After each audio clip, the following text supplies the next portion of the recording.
തെളിയിക്കപ്പെടും. നിങ്ങൾ ചിന്തിക്കണം, അവർ പറയുന്നത് ഖുർആനും സുന്നത്തും നമുക്ക് ലഭിച്ചിട്ടുണ്ട്.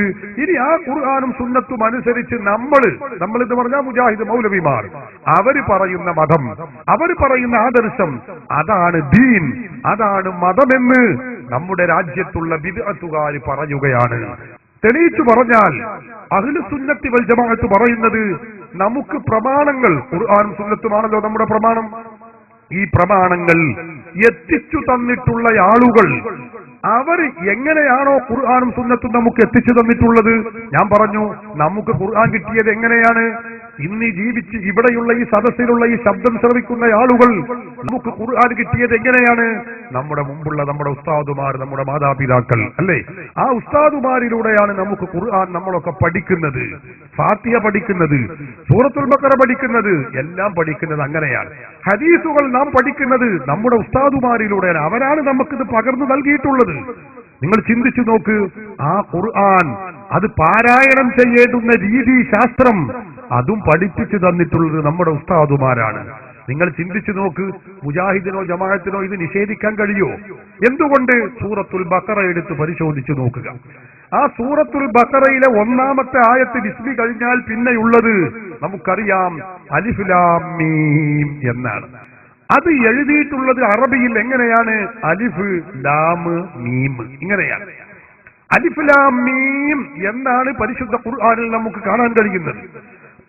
അലിഫ് ലാം മീം എന്ന് എഴുതിയതിനെ നമ്മൾ വായിക്കുന്നത് അലിഫ് ലാം മീം എന്നാണ്. ഇത് സൂറത്തുൽ ബഖറയുടെ ആദ്യ ഭാഗത്ത് കാണുന്ന കാഴ്ച. ഇനി നിങ്ങൾ അമ്മ ജുസ് എടുത്തോളൂ. നിങ്ങൾ അമ്മ ജുസ്ഇൽ അലം തറ കൈഫ ഫഅല റബ്ബുക എന്ന ഒരു സൂറത്തുണ്ട്. അലം നശ്റഹ് ലക സദ്റക എന്ന് പറയുന്ന ഒരു സൂറത്തുണ്ട്. അതുപോലുള്ള ചില സൂറത്തുകൾ, ആ സൂറത്തിന്റെ ആദ്യ ഭാഗത്ത് കാണാം അലം നശ്റഹ്, അലം തറ എന്നൊക്കെ പറയുന്നിടത്ത് അവിടെ എഴുതിയിട്ടുള്ളത് ഈ അലിഫും ലാമും മീമും തന്നെയാണ്. അവിടെയുമുള്ളത് അലിഫ് ലാം മീമാണ്. പക്ഷേ അവിടെ നമ്മൾ പാരായണം ചെയ്യുന്നത്, അവിടെ ഒരാളും അലിഫ് ലാം മീം നശ്റഹ് ലക സദ്റക നമ്മൾ ഓതാറില്ല. നമ്മൾ ഓതുന്നത് എങ്ങനെയാണ്? അലം നശ്റഹ് ലക സദ്റക എന്നാണ്. ആ ഓതുന്ന നമ്മൾ ഇതേ അലിഫും ലാമും മീമും പരിശുദ്ധ ഖുർആനിലെ സൂറത്തുൽ ബഖറയുടെ ആദ്യ ഭാഗത്ത് കാണുന്നു. അവിടെ നമ്മൾ ഓതുന്നതോ അലിഫ് ലാം മീം അങ്ങനെയാണ്. അലം ദാലിക്കൽ കിതാബു ലാ റൈബ ഫീഹി എന്നൊരാളും ഓതുന്നില്ല. എന്താണ് ഇതിന്റെ വ്യത്യാസം? അക്ഷരങ്ങൾ രണ്ടിടത്തും ഒരുപോലെയാണ്. വ്യത്യാസം നിലകൊള്ളുന്നത് നമുക്ക് ഖുർആൻ പഠിപ്പിച്ചു തന്നിട്ടുള്ള ഉസ്താദുമാർ അവര് പറഞ്ഞു, ഈ 1-ാമത്തെ സൂറത്തിന്റെ അവിടെ, സൂറത്തുൽ ബഖറയുടെ അവിടെ ഓതേണ്ടത് അലിഫ് ലാം മീം എന്നാണ്. അത് നിങ്ങൾക്ക് എവിടെ നിന്ന് കിട്ടിയ? റസൂൽ ഓതിയത് നിങ്ങൾ കേട്ടിക്കണോ? ഇല്ല, ഞാൻ കേട്ടിട്ടില്ല. പക്ഷേ എന്റെ ഉസ്താദുമാർ പറഞ്ഞു ഇങ്ങനെയാണ് ഓതേണ്ടത്. ആ ഉസ്താദുമാർ റസൂൽ ഓതുന്നത് കേട്ടിട്ടുണ്ടോ? കേട്ടിട്ടില്ല. അവർക്ക് എവിടെ നിന്ന് കിട്ടി? അവർ ഉസ്താദുമാർ പറഞ്ഞു അവിടെ അങ്ങനെയാണ് ഓതേണ്ടത്. ഈ രൂപത്തിൽ റസൂലുള്ളാഹി സ്വല്ലല്ലാഹു അലൈഹി വസല്ലമ തങ്ങൾ വരേക്കും ചെന്നുമുട്ടുന്ന പരമ്പര അവര് പഠിപ്പിച്ചു തന്നു. ഇവിടെ ഓതേണ്ടത് അലിഫ് ലാം മീം എന്നാണ്, അപ്പുറത്ത് ഓതേണ്ടത് അലം തറ എന്നുമാണ്, അലം നശ്റഹ് എന്നുമാണ്. നോക്കൂ നിങ്ങൾ. അപ്പൊ പൂർവികരായ മഹാത്മാക്കളാണ് നമുക്ക് ഖുർആൻ ശരിയായ രൂപത്തിൽ എത്തിച്ചു തന്നിട്ടുള്ളത്. അത് നമ്മൾ മുറുകെ പിടിക്കുന്നു. എന്നാൽ ഇവിടെ സുന്നത്ത് ജമാഅത്ത് പറയുന്നത് എന്താണ്? സുന്നികൾ പറയുന്നത് എന്താണ്? ഖുർആനിന്റെ പദങ്ങൾ നമുക്ക് എത്തിച്ചു തന്നത് ഈ പൂർവികരാണ്. അവരെ നമ്മൾ ഉൾക്കൊള്ളണം. ശരി, അത് മുജാഹിദിന് തർക്കമില്ല, ജമാഅത്തിന് തർക്കമില്ല, ഒരു കക്ഷികൾക്കും തർക്കമില്ല. അത് നമ്മൾ അംഗീകരിക്കണം.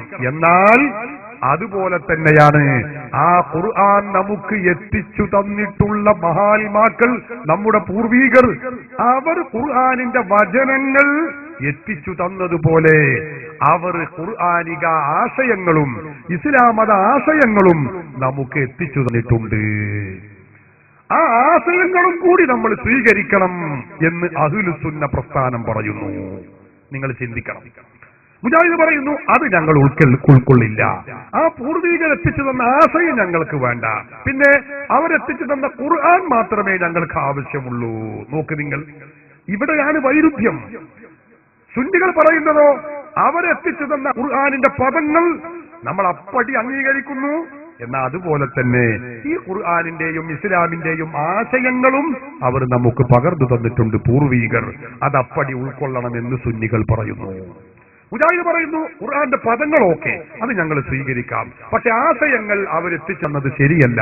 അത് കുറെ ശിർക്കാണ്, കുറെ കുഫറാണ്, കുറെ ബിദ്അത്താണ്, കുറെ നരകത്തിലേക്കാണ്. അവർ എത്തിച്ചു തന്ന ആശയങ്ങൾ ഞങ്ങൾ അംഗീകരിക്കൂല. ഇതല്ലേ സഹോദരന്മാരെ വിദണ്ഡവാദം? നാം ചിന്തിക്കേണ്ട കാര്യമാണ്. ഇതാണ് സുന്നികളും അല്ലാത്തവരും തമ്മിലുള്ള മൗലികമായ അന്തരം എന്ന് നമ്മളൊക്കെ മനസ്സിലാക്കണം. സുന്നത്ത് ജമാഅത്ത് ഇവിടെയാണ് വ്യതിരക്തമായി നിൽക്കുന്നത്. ഖുർആനിന്റെയും സുന്നത്തിന്റെയും പദങ്ങൾ നമുക്ക് എത്തിച്ചു തന്ന മഹാത്മാക്കൾ, അവർ പഠിപ്പിച്ചു തന്ന വിശ്വാസ ആചാര കർമ്മങ്ങൾ, ആശയങ്ങൾ, അതും നമ്മൾ സ്വീകരിക്കണമെന്ന് സുന്നികൾ വിളിച്ചു പറയുന്നു. ഈ വിശ്വാസ ആചാരങ്ങൾക്കാണ് സുന്നത്ത് ജമാഅത്ത് അല്ലെങ്കിൽ ദീന് ഇസ്ലാം എന്ന് പറയുന്നത്.